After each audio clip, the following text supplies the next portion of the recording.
बिस्मिल्लाहिर्रहमानिर्रहीम अस्सलाम वालेकुम। आज हम बच्चों के लिए लंच बनाएंगे। दो तरह की चीज़ें एक ही चीज़ से दो तरह के बनाएंगे। उसके लिए आलू बॉईल कर लिए हैं और यहाँ आलू बॉईल करके मैंने कॉर्नफ्लोर, धनिया, सब्ज़ मिर्च, चिली फ्लेक्स और नमक और चाट मसाला डाल के इसको मिक्स कर लिया और बहुत अच्छी तरह से मिक्स किया हमने इसे।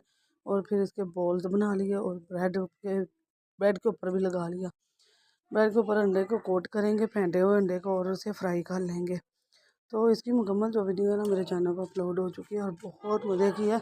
इसकी मुकम्मल जो है ना रेसिपी, जो तरीक़ाकार है, वो मेरे चैनल पर है। डेली फूड को सर्च करें, इंशाल्लाह आपको मिल जाएगी। और बच्चों के लंच के लिए परेशान होने की ज़रूरत नहीं है।